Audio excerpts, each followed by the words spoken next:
Eureka! You found us! Welcome to the Check Out California radio show, your key to California hospitality.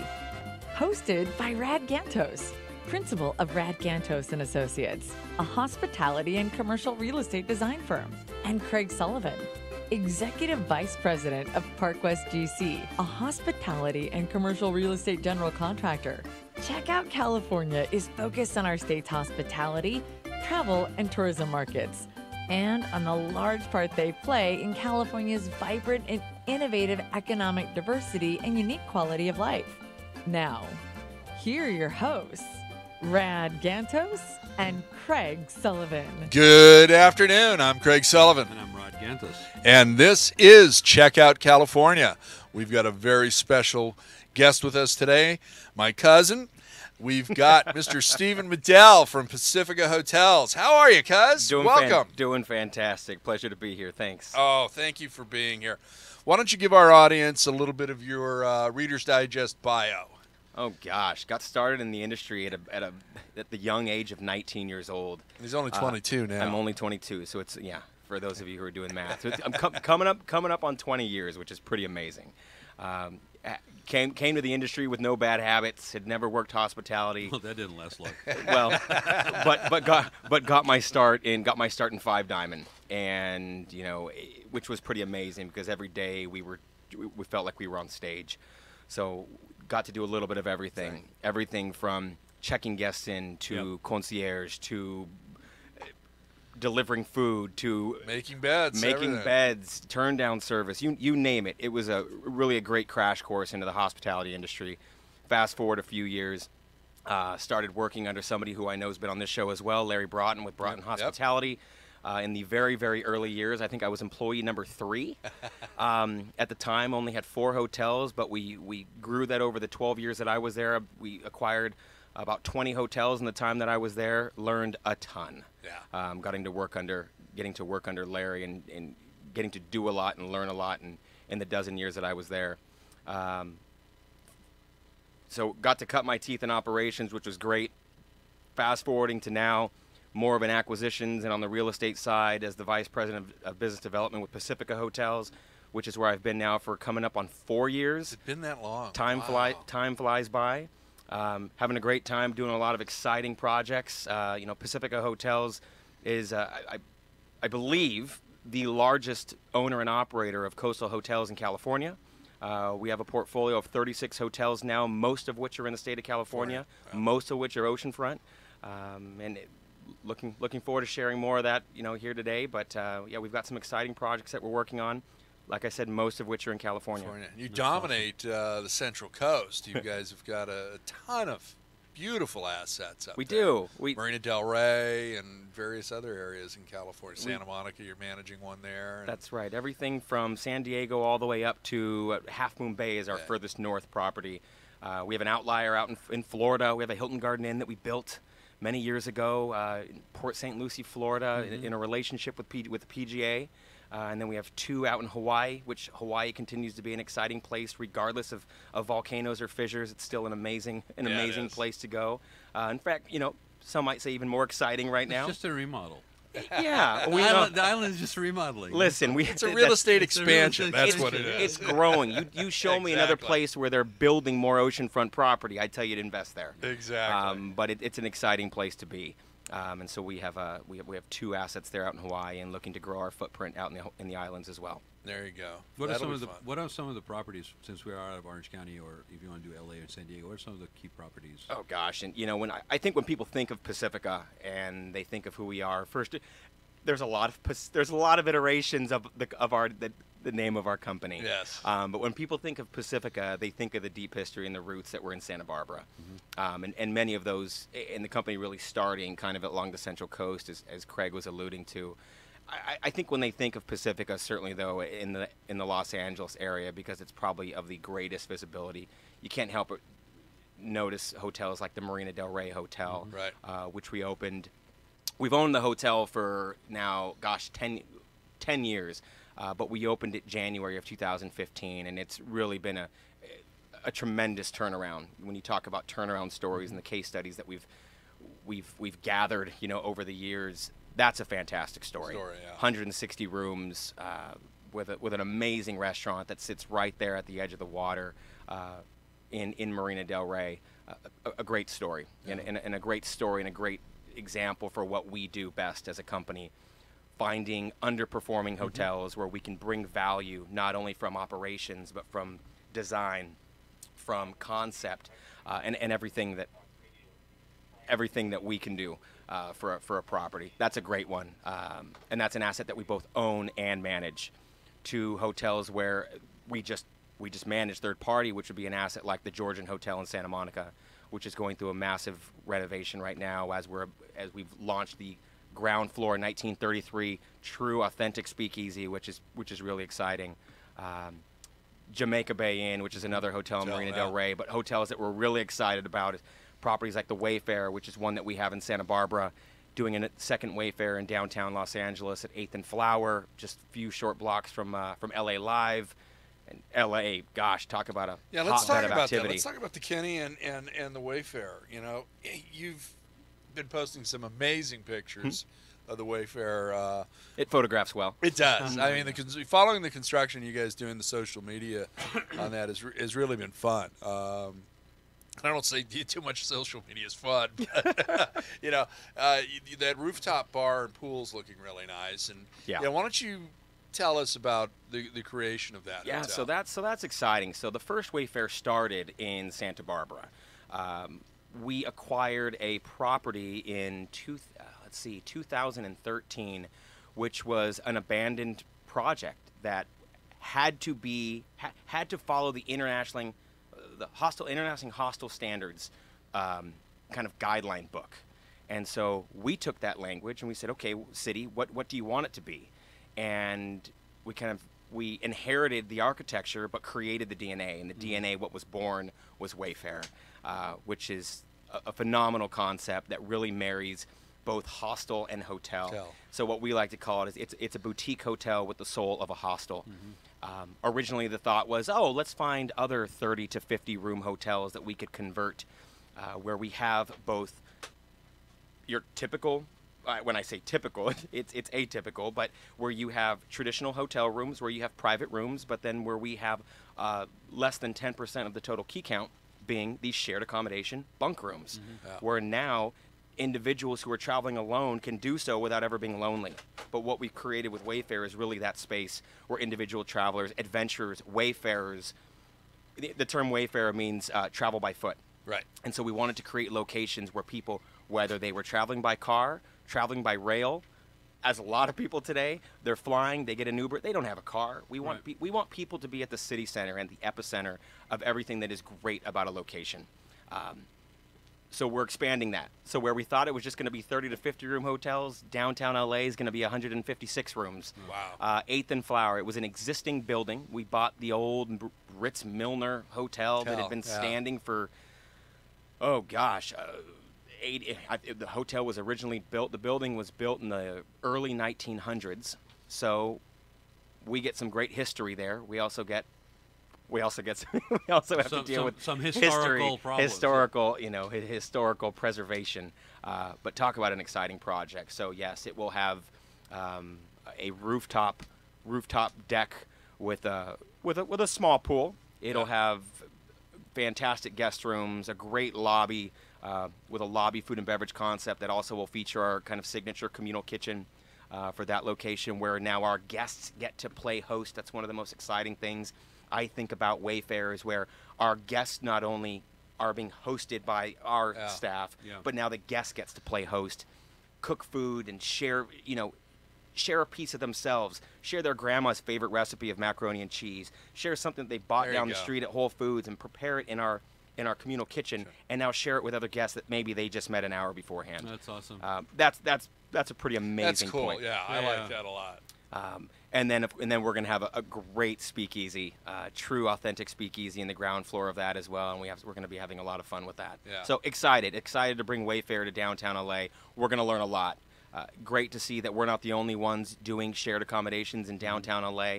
Love to see other people helping bring visibility to the shared accommodation space, because let's face it, a lot of people, if you've never stayed in a hostel, I have no idea what you think. You know, they might be thinking that they're going to lose their kidneys in the middle of the night, you know, depending on what movies they watch. If you've traveled throughout Europe and you've traveled, you know, whether you backpacked or what, you probably stayed in a hostel. And your experience may not have been a good one. Yeah. So love the fact that there's other people in the space. Seidel with Freehand. There's some other great concepts that are coming around. Now, look, the brands are embracing it. You know, you see Moxie's, Marriott embracing it now, and you see Moxie's with bunk-bedded rooms in Midtown Manhattan. So I got to believe, and we knew it, we kind of had lightning in a bottle back in 2014 when we were launching this thing, and we said, you know what, we've got something here. Yeah. And it did, and for good reason. You see some of the big brands now trying to adopt that same idea. Hey, Paul, I know you're having lunch right now, but Ned DeLorme tried calling in. Could you give him another number to call? He said the line was busy. Is it the 949? 949-330-7761. 61. Ned, if you're out there, try calling in again, okay? Thank you. Sorry to interrupt. That's quite all right. I wanted to get you two guys together. We were supposed to have both of you on the other week about NYU. Last time around, yeah. And Ned had a problem then too. Right? Yeah, he did. Yeah. But he was in a meeting. So this was technical. This was on our side. So here's the interesting thing, right? I mean, hostels are not something that's foreign to me. I spent a lot of time overseas. I grew up overseas. I spent a lot of time in Europe. The idea of it doesn't worry me, but it's usually driven by some reason for travel. It's driven by some destination draw. There's something that causes you to say, I'm okay with this type of accommodation because I'm traveling light, I am going for a period of time, I'm already in sort of a communal mindset, right? And I see that in a surf culture. I see that in like places like, you know, El Salvador. I see that in Costa Rica. I see that idea basically being very fluid, right? And you could dress it up and you could add a bunch of amenities to it and it just becomes even a better and a better offering, right? Explain to me why it works in downtown LA. And I kind of have an idea why, and it may have nothing to do with what I just said, right? But those, or when you said when you said Manhattan, no, but you said Manhattan. I mean, the point is there's realities of life today in certain places that are driving this into a viability. Right. Right. I think so let's talk about the markets where we are now. Santa Barbara, which is an international destination. Santa Barbara is also greatly fueled by leisure travel. Absolutely. And you have individuals who go to Santa Barbara, and we have if I could have written a case study of who I thought would be staying there, I've interviewed these people and they don't know who I am. I've stayed in the shared accommodation rooms and bunked with absolute strangers, and I show up in my backpack and a hoodie, and I sleep in these rooms with other people, and we talk about our experiences. These are everybody from students to people who say, I just want to travel the world, and I don't want to be slowed down by male or female. I want to do what I want to do when I want to do it on my own time. And what we've provided for them through us as a Wayfair, or you name the other concept that's doing it, what we create is this great environment where guests, it's almost the anti-hostel, where they don't want to stay in an Airbnb because what the Airbnb lacks is communal entertainment. And what we're providing with Wayfair is exactly that. We're providing a space where if a guy shows up without a car, we provide bicycles. We are the city center, and we curate experiences for those people to feel and live like a local. And that's one of our tags. We want the people when they're here, and for our ambassadors, our front desk hosts, which we like to call ambassadors, to be an extension of that city. And I don't care if that I don't care if that person grew up. Your authenticity. If that person grew up in the city or they've been they're in college, but they bleed the essence of that city. Please don't tell me at 2 a.m. when I'm hungry and I just got in, the only place to go eat is Denny's. I want to know. Tell me the hole in the wall taco shop down the street that I can go to get the best taco. There you go. Late night. Yeah, don't send me to Denny's. No, don't send. You know, that don't other send me to 24-hour restaurant. Yeah. So that's what we want. We want we want staff to give our guests the key to the city, whether they're with us for a day or whether they're with us for a week. And believe me, we have all of that. And it isn't just young travelers. It's all ranges. Because of where we're located in Santa Barbara, because of where we're located in LA. Now keep in mind, LA is not open yet, so we'll test this. Let's revisit this. It'd be fun to come back. Come It'd back be fun to after come it's back a open, year from yeah. now. I when really we- would like to see that. And really, because I think it's very experimental, especially with this expanded offering right now, and it's very exciting. I mean, don't get me wrong. There's a laboratory component to it, and Absolutely. it's going to be interesting to see the scalability of this model. Yeah, I completely agree. And who really is going to be able to pull it off? I mean, Yeah. if the major chains actually embrace this, was it within their DNA to actually deliver on this? Because what you are doing is, and you use the right exact words, is you're curating personalized experience, but you're also allowing the individual input into that personalized experience right. Right. from the people that are staying.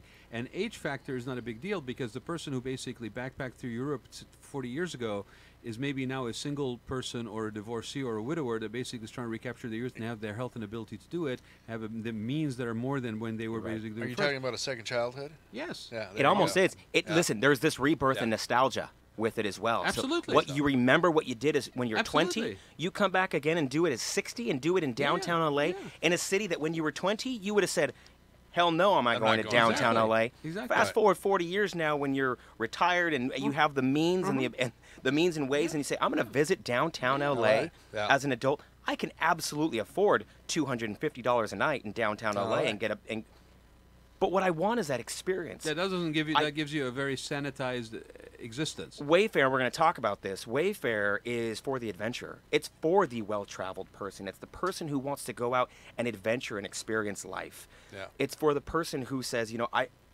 I've traveled the world. I've done this and I've done that, and I gather experiences and I collect them and I take them with me. I yeah. share them with other people. You show me another hotel that does that, and that's where I think where we're becoming innovators in this space. And it's not going to toot our own horn, but it's something that I think we're doing with Wayfair, and we're going to be able to do and pull it off really, really well. Well, hold on to that thought for a minute because I want to ask you about being an innovator and being a disruptor. Okay. So, but we've got Ned DeLorme on the phone now. Ned, Yes. how are you? Speaking of disruptor, Anti-disruptor. Hey, we finally got you on. Thank you for calling. Thank you. We got Stephen in the studio with us. Hey, Ned. We weren't lucky Hi, enough to Stephen. get you on the phone the other 2 weeks week ago. when you were in New York at NYU. So Right. I'd like to get you guys to talk a little bit right now before we're going Since we're more talking into about depth innovator and disruptor. into Pacifica. Let's hear your thoughts on the NYU conference. How innovative and disruptive Well, was it? I think, how innovative and destructive. For me, obviously, Not in your wallet. It's a chance to get back and see, old partners, new partners, existing partners, and see what's going on in the market. But this year was very, the sense I got was a lot of optimism. People are definitely interested in buying. People are interested in building. We are very busy working on a lot of construction deals. There is money available, but it's difficult if you don't have the right location, the right flag, and all of the other good things. Well, speaking but, of these construction loans, typically, what is it? 55, 65% loan to cost, and are it is. there continuing guarantees? Are they burning off? What are you doing on the loan side? On the larger deals, for the few national construction lenders that are out there, you're looking at somewhere between 50 and 60% loan to cost. We have a couple of groups that'll fill in on a great deal up to say 80% of cost if you need to or want to leverage it that high. The deal's got to be pretty good, obviously. I think most of the banks have pulled back. A lot of them have already decided that they're not going to allocate any more money to the hotel space. You're competing against what they perceive to be very liquid markets in multifamily, and that's always tough.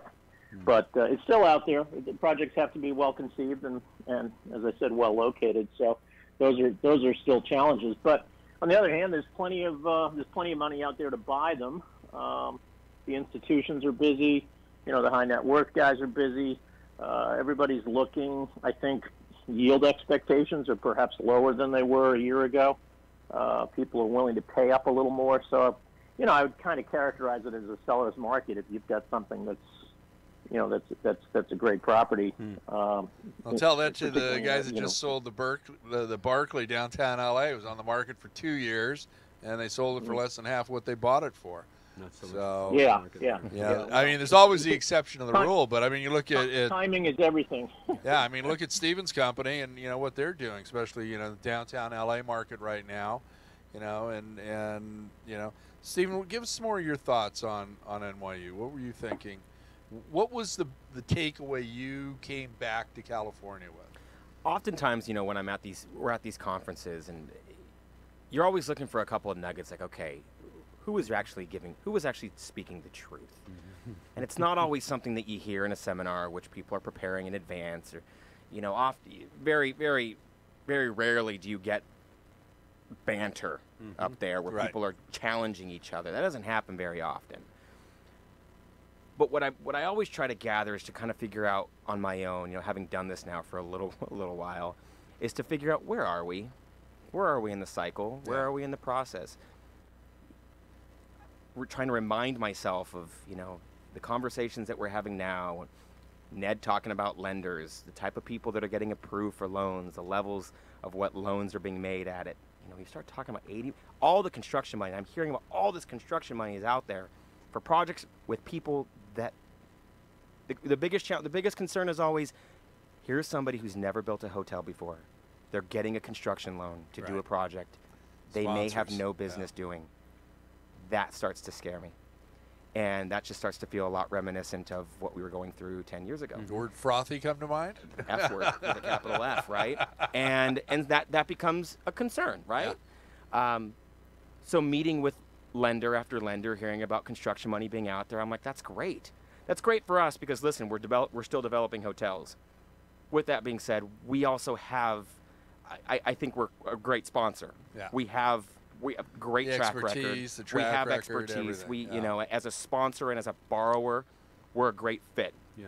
Not only for smaller banks, but for larger institutions as well.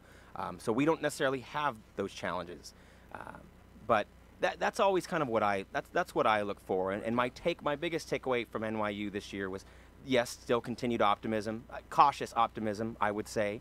As I shared a couple weeks ago, there's a lot of buyers and few sellers, which if I'm a seller, I love my position right now.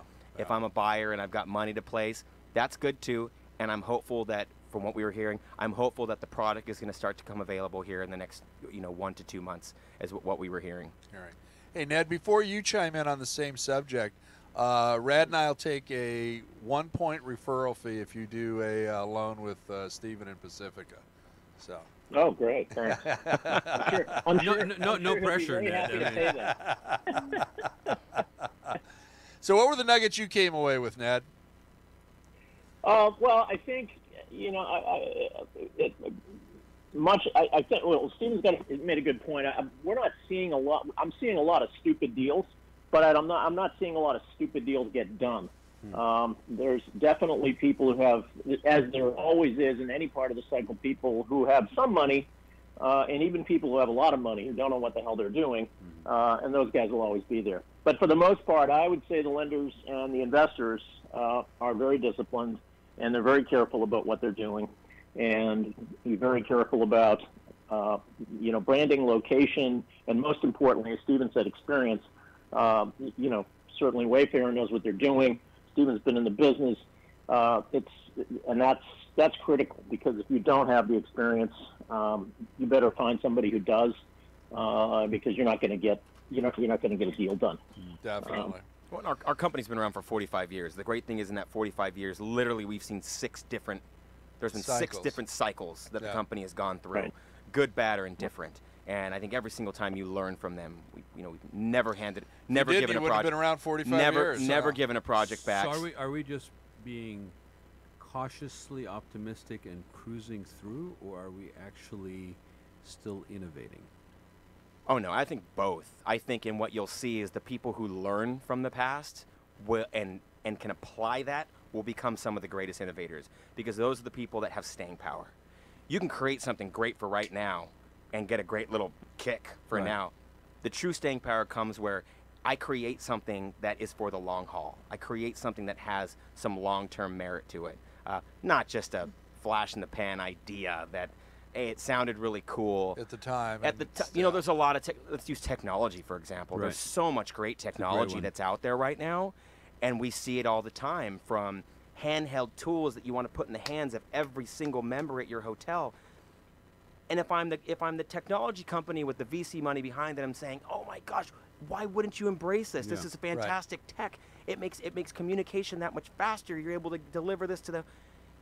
Then I put my operational hat on for a moment and I say, tech company, we don't pay for everybody's cell phone. And you want us to, if you provided some sort of a cell phone plan where we can now provide every single member of the hotel with a cell phone at a reasonable cost, sure, maybe that makes some sense. But right.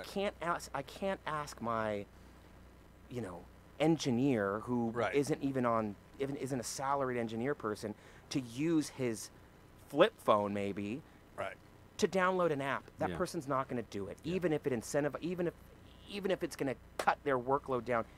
You can't make that have that expectation. You can't make that jump. It's even funny. It's funny not only just on the operations side. It's also on the amenity provision for the customer.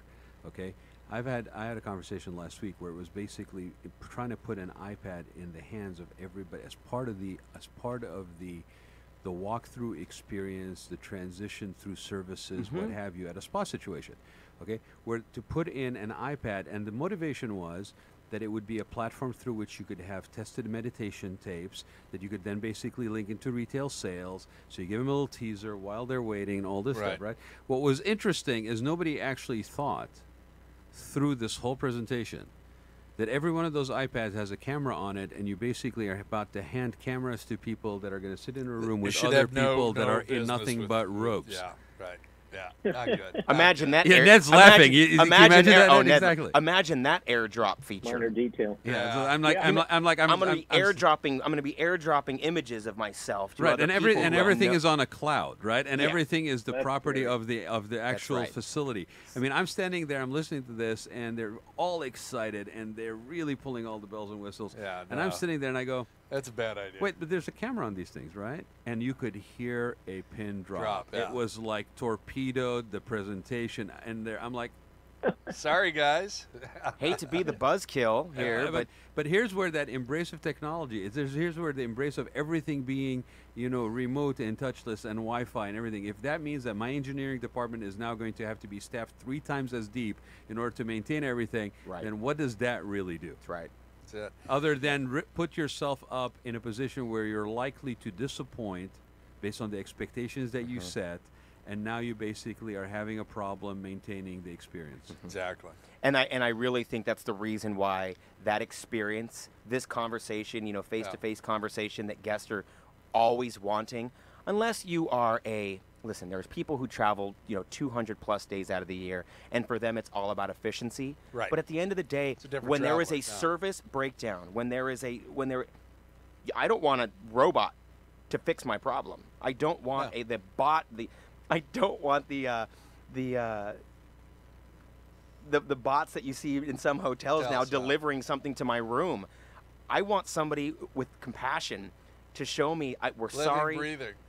I'm sorry. Listen, these mistakes happen. Please let us correct it. Please let us show you and make an extension of why we want you to continue to come back and tell people why do you stay at our hotel. It's that personal touch. And that bot's not going to do it, and that kiosk isn't going to do it. And so to me, and part of this is, whatever, corny. Maybe this is part of my 5-diamond training coming back right up front again, where that guest interaction, you have 2 chances. You have the first, when that guest arrives and when that guest leaves. And if you don't nail it, both of those times, you may have lost somebody. Exactly. And that's why I think at a valet, never overlook your valet stand. Right. You don't automate that experience, because all of a sudden you lose an opportunity to create a great touch point with a guest. And I'm not saying valet in all hotels. So some hotels it doesn't make sense, but with Kinney, for example, we see that touch point as an important one. And so Kinney, even though it's a 3.5-star hotel, and we're doing valet. Yeah. We're doing valet. Well, let's touch on that hotel in a second. Hey, Ned, I want to thank you for calling in, and let me know when you're going to be back in the Southland, and if it's the 1st or 3rd Wednesday of the month, we'll get you into the studio, okay? Very good. We'll do it. Thanks much. Thanks for Have a calling great in, day. Ned. See you, Have a Bye-bye. great day. Are we going to a commercial now? We're going to go to a commercial now. Then we will be back with Cuz Stephen Medell from Pacifica Hotels. You're going to have to explain, cuz, when we come back. We will. It's a good story. It's a great actually. story. Imagine what it would feel like to lose everything: your job, your home, your family, your dignity. This has happened to thousands of the men, women, veterans, and young adults we serve at Working Wardrobes. What do we do to help? We provide career development services, life skills workshops, job skills training. We provide the perfect interview outfit, and we get clients placed in jobs. Call Working Wardrobes, 714-210-2460. Donate, volunteer, invest, hire. When you use the Premier Rewards Gold Card from American Express, the rewards points can keep on multiplying. Buy 3 with triple points on airfare. Buy 2 with double points on gas and groceries. And a single point for pretty much every other dollar you spend on the card. Then, start choosing from over 1 million rewards to redeem all those points. Apply today and the annual fee for the first year is on us. Call 1-800-AXP-GOLD or visit axpgold.com. The annual fee for the card is $175. See terms, conditions, and restrictions at axpgold.com. We're back. This is Craig Sullivan. And Rod Gantis. And we've got Stephen Medell, Vice President of Pacific Hotels, today on Check Out California. I'm still Welcome here. back. I'm still here. Yes, we locked you the door. You We didn't didn't let scare him me out. away that easy. So we started this conversation about the Kenny Hotel. Why don't you describe that hotel and what you're doing with that Yeah. particular property and where you're going with that to our audience? Yeah, please. so the Kinney was a concept that we started in Venice Beach, rightfully so, right near the corner of Washington and Abbot Kinney, which for those of you who haven't been on Abbot Kinney lately, it's either because you're scared away by cool people and the height of California, hipsters and expensive restaurants. It's pretty changed. amazing. Yeah. It's fantastic what's That going whole on in street Abbot has Kinney. completely changed. It's incredible. So anyway, what we wanted to capture is capture the youthfulness, the art, and the culture of Venice, and we started that with the Kinney, Venice Beach, converting what was an old Holiday Inn Express, an old Best Western, an old Independent, and we said, what do we do with this box? What do we do with this hotel? So Kinney was born there. And after we finished it, we said, you know what? We think we got something else here too. And so we're rolling out Kinney number 2. And Kinney number 2 is going to be in San Luis Obispo, where we're also converting another hotel. And so that will be launching here third quarter of this year. Just really a fun hotel. A hotel where we say rally around your flag. Where we have it's youthful, it's group centric, localized with high energy. We create touch points in this hotel, like valet parking, because we recognize that touch point, when a guest first arrives, it's this unexpected, almost, oh, I didn't pay $300 a night, but I'm valet parking my car, and it's at a value. Right. So at Pacifica, everything that we do it's all got to be ROI based. Yeah. It's the question that we ask, where's the ROI on that? Where's the ROI on that? Where's the ROI on that? Almost to the point where it just becomes redundant, but it's because we want to make sure that there's a reason and that there's intent for some of this stuff. And with what we're doing with Kinney, it's really a fun hotel. And for those of you who only remember it as our old, as the old Inn at Marina Del Rey, it's get down there to Venice Beach. Venice Beach isn't all grungy anymore. Venice Beach is really getting cleaned up, and that's an exciting time down there. But Kinney is a fun place. It's different than Wayfair, where I'd say Wayfair is for that adventurer, the person who's well traveled, the person who might be traveling alone. Now listen, we have a lot of corporate travel. Think about who's all in Venice Beach now. You've got Google, you've got Snap, you have everything there in Silicon Beach, where we could never tap in as an independent hotel, just a plain Jane independent. We could never tap that corporate travel. Yeah. We switched to the Kinney. We became cool. We had this great artful experience with amazing murals, and we feature art from LA-based muralist Robert Vargas, who's done some incredible art installations at the hotel. All of a sudden, we get corporate travel, just like that. The same box, same location, obviously different design and different DNA, but all of a sudden that corporate travel, that Snap traveler, that people coming into the Silicon Beach there want to stay at the property. That's great. That feels good. See, now I think that gets back to your earlier statement. We ask, what's the ROI on that? And that's one of the things I think that you and your company do so well. Okay, you're trying to monetize every square inch without being obnoxious about it to your guests. You're trying to create an experience. So, yeah, and again, that's one of the many things that you and Pacifica do extremely well. And you create this experience. Thank you. Create this, and those touch points are really. You and I have been to hotels where, the valet is almost non-existent, and it's almost okay. I've got the buyer's remorse now getting out of my car before I've even gotten to the front desk, and what used to be the lobby is now the living room, and it's changed, and it may be nice, but all of a sudden my vision is impaired because of the lack of that touch point when I first arrived and got out of my car. We've said this before, right? I mean, somewhere along the way, the word hospitality fell out of hospitality. Yeah. They got McDonald's. And it basically became this sort of cookie cutter, repetitive, in a neat box, handed out to everybody with the caveat that it's one-on-one customer service. And how can it be one-on-one customer service when you're prepackaging exactly the same thing and delivering it? You have an option A, option B, or option C. You want the blue, the green, or the red, right? But it's pretty much the same box. Becoming prescriptive. It's very much like that. You're being issued a prescription for your stay, and something like we're talking some about. Of us should be medicated. Well, some of us, yes, should be, but that's a different show for another day. But valet is a very, very good point, right? It's something that may be considered by many that are looking only at the quantifiable numbers per se, and in a very myopic way, is got X value. But it has a lot of other incidental value that can easily be quantified if your vision on what makes value for your property is bigger. That's right. And that's really where I think a lot of the failure happens. And you see that happening on large properties and on small properties. Yeah. And especially if you have a repetitive person. The name of the game is to have repeat business, right? That's right. So if the valet person basically is the kind of caliber of person that you have there, or the lead in the valet pool, one or two of them, they remember that person. They ask that person. I went back to a property today that I had been going to quite a bit over the last year doing some work here in South Orange County, and I went there and I had not been there for a little bit, and there was an instantaneous, very personalized greeting that happened, and that was before I even stepped out of my car. Yeah. Right? And that has a very much a quantifiable add value to that experience on that property. Absolutely. That when I basically am thinking about, where am I going to take my dad for Father's Day, I'm going to think, I'm going to go there. Totally. Right? Yeah. And that translates directly into cover, translates into a bar bill, translates into possible stay, et cetera, and more importantly, I'm going to go basically and tell somebody else about that shared that experience that was a unique experience for me, and basically say you're more likely to get that too if you go over there. Right. So the myopic nature of some of this stuff when it happens in hospitality, not only is it non-creative, it's almost anti-success of the brand. And that's why I keep asking the question whenever I hear about, we're good, we're fine, the industry's great, we're just coasting, everything is great, it's all gravy. You're never coasting. I've been there, right? And there's a part of me that's just a little bit of a contrarian and a disruptor too, and I'm always like, okay, are we resting on our laurels? Are we still pushing? Are we taking advantage of the fact that things are great to actually risk or not?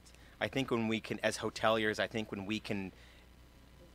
when there's these disruptors and great innovators in our space, I think when we challenge, when our comfortability is challenged in our space, that's when we have the greatest opportunity. When we say, You're right. We're going to challenge the status quo, we're going to challenge what other people are doing all around us just because everybody else is successful, that's when I think you see the greatest innovation. Craig and I were talking about OTA space. If it wasn't for the OTAs, what would we... Listen, that might have been a necessary evil in our industry. Online travel agencies have been that double-headed monster. It forced hotels to stop resting, independent or branded. Right. It forced us to stop resting on our laurels on how do we attract our guests and how do we keep our guests. Yep. There is a certain population of travelers who aren't driven by loyalty. Right. Loyalty is a dollar symbol to them. So now I'm a hotel who says whether independent hotels, there was a study out that said guests are more loyal to independent boutique hotels than they are their branded counterparts. Well, guess what? There's a whole generation of people right now who says, I don't give two about rat's that, ass, about that anymore. It's about price. Yeah. And you have these brands that are trying to create product to go after them. You have reward platforms that are dedicated now to people that speak more to their what's in my heart, not just what's in my pocketbook. It's forced us all to really get outside that comfort zone. Look, And this is one of the things I've always liked about Stephen is his passion. You can hear it coming across. You can see it if you're coffee. On YouTube coffee. or Facebook Live. I don't think this and, is coffee. It's not coffee. He's always this way. And it's refreshing. It's energizing. It's authentic. And that was one of the reasons why I wanted. In an overly curated world that we live in today. Yeah. Okay. Words like authentic. Okay. Words like risk. Words like vulnerability, soul. Okay. Those are things that are differentiators. Because we live in an over-friggin' curated world where everything is rosy and everything is perfect and everything is great and nothing goes wrong, right? And if it does go wrong, then my expectations of reality is that it shouldn't, and I have a really angry reaction to it, right?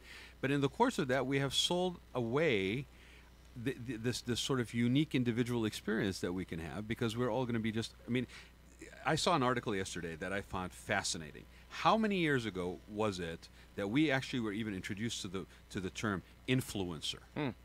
It wasn't that long ago, right? But less than 10 years ago, the word influencer and people basically being paid, to be that Twitter influencer or whatever, to put those stuff out, to do a Yelp review, to do a travel review, whatever, right? There's articles now about influencer fraud. In less than 10 years of that thing, right? Because we have become so inundated with influencers, so inundated with noise that now there's fraudulent influencers that are happening. Now you start second guessing who you thought you were. Exactly. Right. Where Exactly. do you draw the source line? your content? Yeah. Whether it's Instagram, whether it's your followers, now you really have to start to. Am I in a bubble? Am I not in a bubble? Totally.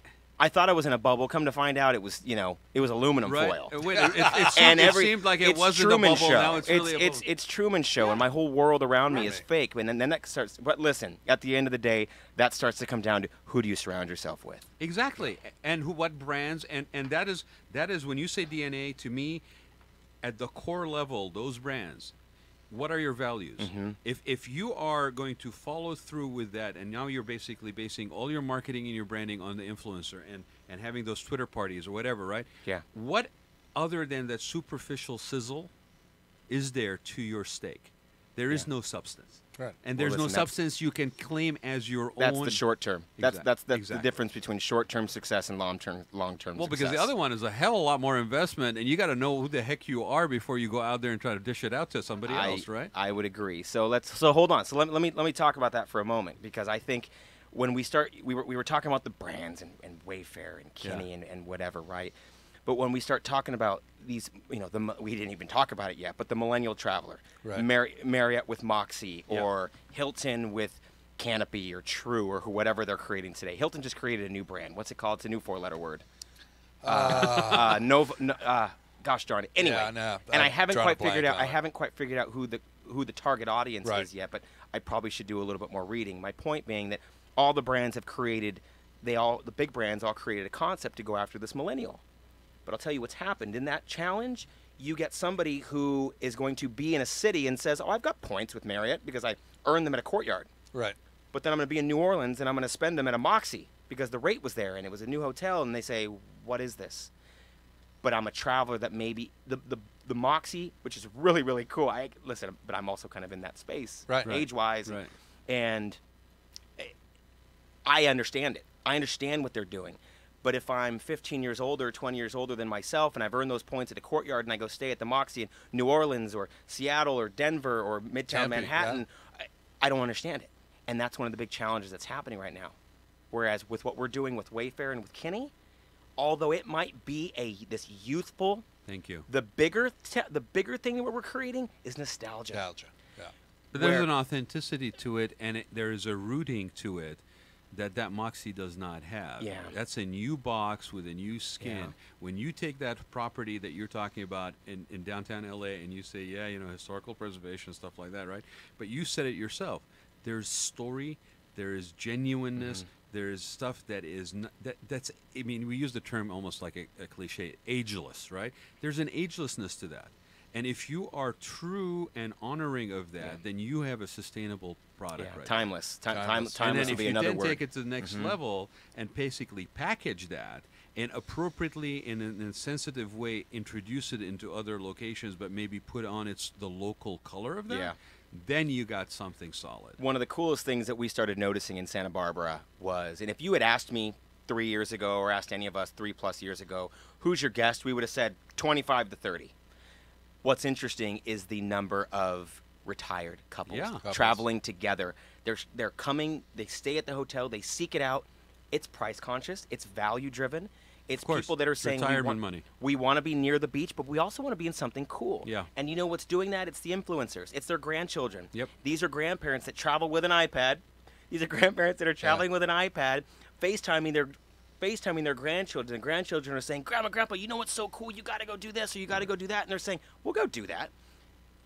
The older generation today, you know, the 60-year-old travelers today are so much different than the 60-year-old travelers from 25 years ago. Sorry, Craig. Sorry. No, No reason to be sorry. You know, see, we talk about this. I've another show that happens before this. It's literally baby boomer focus. I've been doing it for 3 years, right? And one of the things first thing that I came across when I started to do that, because I was sort of a crossover sort of with what I do with the hospitality industry, was the fact that the travel industry. I mean, you talk about baby boomers. Baby boomers, by virtue of just divorce, are 50% divorced. Okay, then you've got the situation where you have surviving spouse, or people that maybe never got married. I have an aunt that never got married. She travels and tours all over the place, right? That who they're traveling with, if they are traveling with anybody, to your point, and when you were talking about the Wayfarer, right, and where they're going, and the accommodations. The cruise industry years ago actually had to go back and relook at their double occupancy model because it no longer applied. And that was their billing model. Yeah. Right? Because the people that were, you know, when you talk about cruises, it's that generation, that demographic that's using that a lot, right? They no longer could bill the same way they were structured because the people that were traveling had changed nature. And so I totally get that, what you're saying, and I think the older generation today, the language on aging has completely not been written. If you tell somebody you're, you know, whatever, I mean, they don't even want to be called grandpa and grandma, right? I mean, it's like from that to any names. Yes, I do. There's new names for that. Right, yeah. So the language on aging, how you get older, the productivity, your physical capabilities, your health and well-being, your marital status, your choice of food, diversity of interests, all of that is just wide open canvas. Yeah. So that's why it's interesting when I see somebody like you guys who gets that, and that's sort of where your starting point is, regardless of age, and you're basically innovating and disrupting in the field that way, versus somebody that says, "Oh, shoot, we're missing out on this group here, and everybody else is trying to capture them. We need to somehow get after it," and it just doesn't make it. It's the essence of going after psychographic and not just going after that demographic. And if we had built a product that was solely for 25 to 30-year-olds, we would have missed it. Well, plus, you know what? I think even if you ask an older person, right? So it used to be like you just go live in a retirement community, and you know, Adele Webb or something, and everybody you look out the window is the same age, driving, you know, the same golf cart, and basically spending more time golfing and being bored out of their skulls than anything else, right? Now, if you ask that person in the same age group, they're a golf cart. What the hell are you talking about? They're going to say to you, you do it. By the way, you do what I'm about to say, right? You look out of your window, and if everybody you saw out of your window was your same age, you would friggin' move, right? You want people that are younger. You may not want a crying child next door, but all the time, but you want a diversity. Sounds like one of my ex-wives. No, I don't. Right, exactly. So the whole dynamic has changed. Yeah. And you really got to understand what that is before you even attempt this. Otherwise, you just end up with a mess. Yeah, agreed. Stephen, how much time do you spend thinking about being the great innovators or disruptors? And does it just happen? Some of it just, you know, does it just happen? Sometimes it does. Listen, let's be. Being the disruptor? Well, less the disruptor. I think. I don't think we're ever trying to think about Purposely, yeah. Right. It's better like what's the intent behind something. Exactly. And when we're talking about being innovators in the space, we recognize that we've got a responsibility. We have a responsibility being in the hospitality industry community, the associates, your guests. It goes on and on. It goes on and and on. you guys have always and done on a great and on job and with on. that. Wow. We have guests that are coming from not only locally, people who are doing staycations, within their Right. own city. We have people coming from all over the world. Right. I think we have that responsibility where we say, hey, we got to put, not only as Americans, but as hoteliers, we have an opportunity to kind of put our best foot forward. We have an opportunity to put our staff, our team members, kind of put their best foot forward. So I think when we're doing that, when we're showing the best side of ourselves, that's really what great hospitality is. It's the service culture that I think the spirit and the culture of Pacifica really shines through in each of our properties, whether it's a 3-star hotel or it's a 4-star hotel. At the end of the day, and I keep using this word, at the end of the day, it's all about that value, because that value prop is different, whether someone's spending $300 a night or whether they're spending $200 a night. Value to one person is different to another. Absolutely. So being innovators within that, where we continue to strive to create value. Breakfast is one of those, God, like complimentary breakfast. But like, if we could just tell everybody stop giving away complimentary breakfast, we'd all be better. It's not going to happen overnight. It's not going to. It's not going to happen overnight. But it's something that we're talking. It's something that we're looking Conversations at doing. Well, there's beginning also, on that, yeah. there's also an educational component, right? That's I mean, right. both to your staff, to your operational side, to the people that are staying there. There's a normalcy and a behavior and a habitual kind of way of traveling. And if you're going to introduce something that's new, you got to be sensitive how you do it, and you got to give it the time. That's right. That's right. In terms of being disruptors in the space, I think as long as we continue to be, listen, we're very creative internally. We've got a great team of people, on back in the office who are constantly thinking of how do we create something different for that guest, where that guest create that aha moment, that memorable moment when they're in that guest room.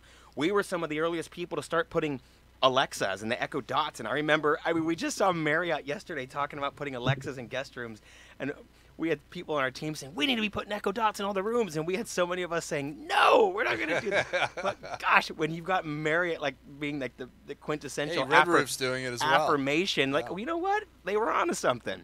Yeah. And it wasn't perfect science. It wasn't perfect science. Sometimes they would work, but the intent was there. Well, I think that also gets back to, being the innovator and the disruptor. There's a lot of cases where that line is blurred. Mm-hmm. One becomes the other. If you are on the top of your game, it's true. Your hotel is got everything going for it, from that initial touch point where the guest gets out of their car, through the front desk, to their room, and they love it, and they're out. You have now become the disruptor in the area. Mm. So So when was the last aha moment? Gosh, the last probably this morning moment? when he had a staff meeting. The last aha moment. So that for you was an aha moment. Jeez, okay. Put me on the spot there. You want to give you a softball while you think about that one?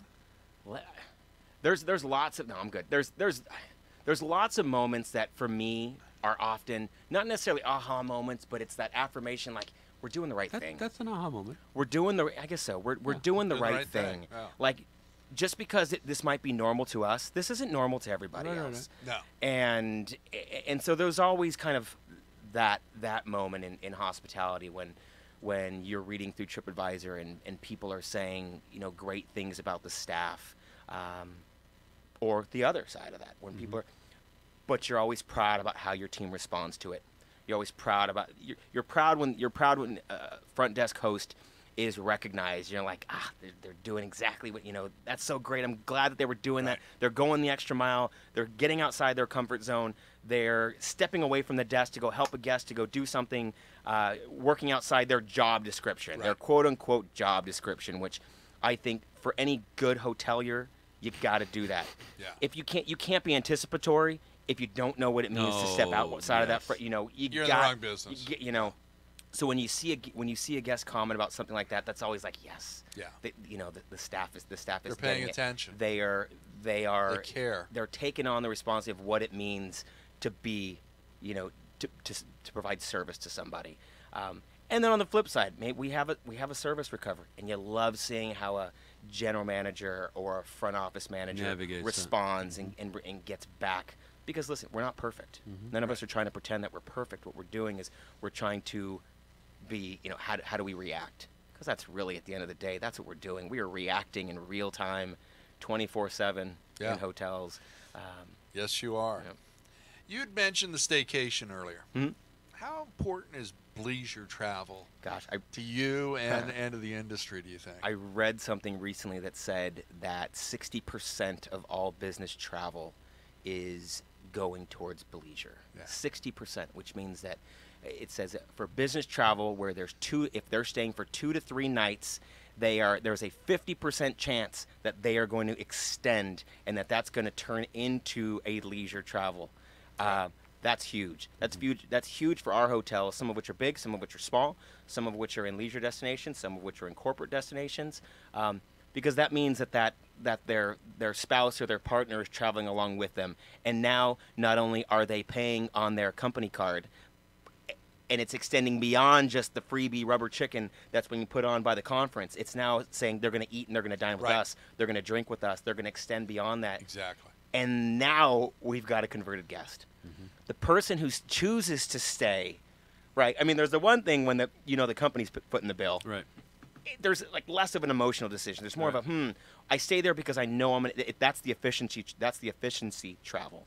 But now when you have a choice to stay and you're bringing your significant other along with you, and now it becomes real.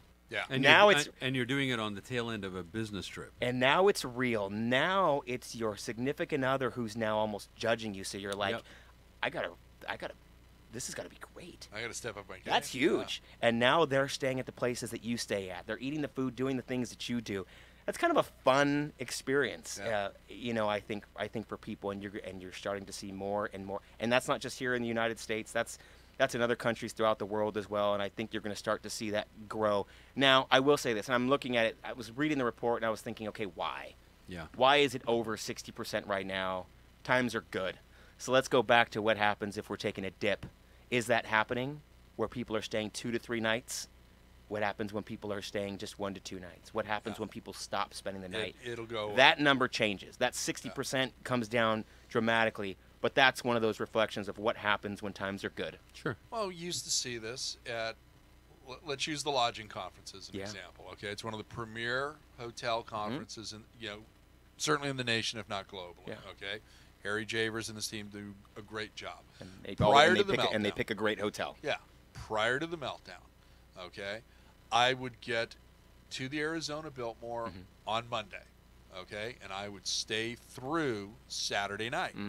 Conference starts on Tuesday, ends on Thursday. I've got clients that the only time I'm going to see them during the year is that Monday through Thursday. And they brought their families out for the weekend before, if they're from the East Coast. And the West Coast, they would have their families come out on Thursday and stay through the weekend. So we'd all be there, for both weekends. During the meltdown, that stopped. Yeah. Did not come back subsequently. So I think, as much as I like the idea of leisure travel, and I think now I know my family hates traveling with me because I start pulling the hotels apart as soon as I walk into the lobby. I'm turning furniture over. That's the sign of a real hotelier right there. Yeah. And girlfriends that I used to take to the back end of the conferences, it's like, no, you don't come in till the night that it ends, because I cannot be with you during the week. I have to be with the clients. So, but I know that as 2 incomes go to 1, and when corporate travel pulls in the reins. I remember being in a publicly held company, and they said, okay, you're a vice president. Everybody from vice president down, you will now be staying at Courtyards and Hamptons and those things. Everybody from a senior vice president up that's been staying at JW Marriott's, full-service Marriott's and all that, you're going to go to the full-service Marriott's and Hilton's and Hyatt's only. That's it. No more Ritz-Carltons, no more anything. And that's pretty standard operating procedure, especially on the publicly held side, where you've got, okay, you lost money this quarter, you've got a quarter to make it up, and if you don't, we'll bring in a new team. So it's I think leisure is going to be really good when we've got a great market. Yeah, but it's going to be one of those things that just evaporates quickly. It might still have some seasonal aspect because of finite amount of time that people have. Yeah, I think so too, and I think spouses can only put up with their partners traveling so much. After a certain after a while, and listen, it was evidenced by my wife joined me out for NYU this last go around. Nice. She was not going to put up with me going to New York one more time if she wasn't able to make the trip, and she got to see things in New York that I've never even seen before. So that was so great. That's great. She got to see the city, from one of those double-decker tour buses and go around and see things that I've still not seen. That was, a little bit of envy on my part. But I was like, that's so great. It was so great for her to be able to do that. And but kind of like it's nail on the head with that one, where she was unable to experience something that I haven't. But that's what happens on these business trips. Yeah. We eat well, we stay well, but for 15 hours a day, we are talking hotel shop. Yeah. We are. Yeah. Nonstop. This is what we're doing, It is work at a very nice hotel with some good food that you rush through, and I need disinfectant hand wipe. I need wipes in my bag, and I need Ricola to soothe my throat because when I get home, I'm done. Yeah. My hand hurts. I can't talk. Yeah. It's a lot of these things are a lot of work. So great when they're able to be there with you to see it. To hear about it each night when you come home. That it is true. This is actually happening. That's Exactly. right. Yeah. Hey, we're in the downside of this, and I know you've got a meeting coming up soon. So I wanted to touch on one more thing, actually two more things with you. With the Fed raising their interest rates for the second time this year, how does something like that impact your ability to grow your portfolio? And where are you sourcing funds? Now, I know you're going to say Ned DeLorme, and we get a referral point on that. So, I touched on this briefly earlier as well. We're in a fortunate spot where the company's been around for 45 years. Invest West, which is our investment arm of the company, and has been around for a long, long time. We have some great relationship lenders. We're also, as a sponsor and as a borrower, we're also very strong in that sense. We used to have a great relationship with a bank that's no longer around. So those days back, time ago, as we were originally from Santa Barbara, we had a great relationship with a lender, and that lender was acquired, through the massive consolidation of banking. But it was a necessary thing, as we all know. Yeah. And so times have changed, but we've realigned ourselves with some other great relationship lenders. Listen, I think what's going to happen when you see Feds raising rates is this kind of, again, these necessary corrections. At the top of the hour, we talked about developers developing hotels who may not have any business developing properties, or people buying hotels who maybe didn't. What this does is this forces people, both smaller shops, medium-sized shops, as well as the REITs, to be chasing that yield. You gotta buy right. And every single time you have puts more pressure on it being done correctly. It absolutely does. And listen, there is cheaper capital out there. There always will be. There always, and for a good sponsor, they'll be able to obtain an interest rate, regardless of whether it's being CMBS or recourse, non-recourse. I think there's always going to be good money out there for people who are worthy of it. Yeah. And for people who are willing to pay a little bit more, that money's going to be there as well. Yeah. Absolutely. Yeah. So in terms of from our position and how we kind of will continue to grow, we're going to continue to utilize those resources and those relationships that we have in the space, because we've refinanced. We've refinanced with some pretty large banks in the past and some hefty portfolio refinancings. We'll always be able to tap that well as long as those guys are there. Fortunate to have those relationships. And then on the one-off hotels, whether it be local, regional, or whether it be relationship with, we don't like to give out our lenders. So sorry. No, sorry. I don't want you to. Sorry for people keep waiting for me to give out a lender. We don't do that. No, but you can come to the California Lodging Investment Conference on March 7th of next year at the West and South Coast Plaza to get lenders. So, yeah, I don't want you giving yours away. So. You might be luckier then. Yeah. And what was your other question, Greg?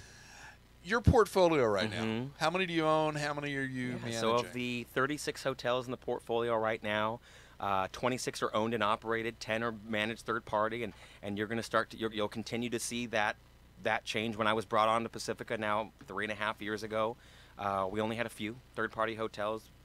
Part of me coming on board was to continue to grow that third party platform that we had, that the company had already started. They had already invested in the people, invested in the resources and the technology to kind of have this, this backbone, this centrally located backbone, everything from accounting to ops to sales to marketing to people services, you name it. You name it. I mean, we literally have a team and a discipline in place for every single one. But to grow that in the third-party space, growing through with relationship clients where we're not just doing one-offs here and there. Of course, we have those, but growing with larger groups where we're servicing these groups that have, a half a dozen hotels. And that's kind of the long-term. That's the long-term plan there. I think if we're continuing to grow, and I think the number, it's about 4 hotels a year. Last year we did 6, so we're fully well and capable of doing that. Yeah. But yeah, it's your passion. It's in your DNA. That's right. So that's part of the fun side. If we're taking, if we're buying, let's say we're buying 2 hotels a year, and we're taking on 2 hotels a year, third-party management. That's kind of a great mix for us. Yeah, good for you guys. Well, it's steady growth, and you keep your hand in, and you're still engaged and involved, and you're not growing to a point where you're basically more distant. No, that will. Yeah, I don't think that will ever happen. It very much still a family company. The Marquis family is Dale Marquis, the patriarch of the family, and his 3 of his sons are running the company today, but also with a great. So that's on the Invest West and the Pacifica Hotel side, but then a great group of people who just bleed company, and the culture runs very, very thick. We have people who have been there for 20+ years. And you got a beautiful new office. And a great new, got your coffee mug. It's in my office. There you go. Very good. And but yeah, we got great new offices down in Orange County now. We brought the entire shop from Santa Barbara to Orange County, which really kind of feels like we're now at the center of the universe, which is fun. Santa Barbara's a beautiful place. I grew up, having grown up there myself. It's a beautiful place to live. It started to become a challenge in our space, where you have rising minimum wage, and you have rising costs and talent. Shallow labor pool up there in the Central Coast and in Santa Barbara. Yep. And to be able to recruit the type of talent that you need. You needed to be down here. You talk about technology, you need sharp people. Yeah. And being down in Orange County really put us at that epicenter to be able to recruit the best. Yeah. Is there anybody you want to say hi to? We're going to wrap it up. Oh, gosh. Carly and the kids are going to be watching this on YouTube, I understand. So hi to you guys. Daddy's famous. So my kids who really only watch YouTube, which is crazy. You got 500 channels at home, and the kids immerse themselves in YouTube. I don't get it. Funny thing is, I get more entertainment out of YouTube now than I do anything else. And he entertains the rest of us with it. I'm ready to cut the cord. And of course, anybody else watching back from the office, they really the guys who keep the Pacifica train going. It's been a lot of fun. A lot of fun. You had a great team over there. Thank you for joining us today. Here. Absolutely, guys. Want to have you back post-opening of the Wayfair, and we're looking forward to more about that. Today's show was brought to you by Park West General Contractors. Ed and Chris, thank you very much. And also Rod Gantos and Associates, thank you very much. Thank you. I'm going to say hi to my grandson. Hi, Chase. Grandpa will be home later tonight. Give me a call. It's been a great show. I really appreciate you coming. Maybe we should do a remote when they open. Well, we need to talk to Paul about that. See what we can do. So, thank you very much, and we will see you in 2 weeks. In 2 weeks. Thank you. Aloha. Thank you for being our guest today on Checkout California. We look forward to having you as a guest with us again in 2 weeks. Until then, you can always reach us through our Checkout California Facebook page or by emailing us at checkoutcalifornia@gmail.com. We love hearing from you. So do let us know what you think of the show and what areas of interest you'd like to see us cover in the future. Your feedback is very important to us as we continue to bring you the best hospitality our Golden State has to offer. Until next time, may all your days be filled with sunsets and palm trees. Now, go experience and check out California. Rewards Gold Card from American Express, the rewards points can keep on multiplying. Buy 3 with triple points on airfare. Buy 2 with double points on gas and groceries. And a single point for pretty much every other dollar you spend on the card. Then, start choosing from over 1 million rewards to redeem all those points. Apply today and the annual fee for the first year is on us. Call 1-800-AXP-GOLD or visit axpgold.com. The annual fee for the card is $175. See terms, conditions, and restrictions at axpgold.com.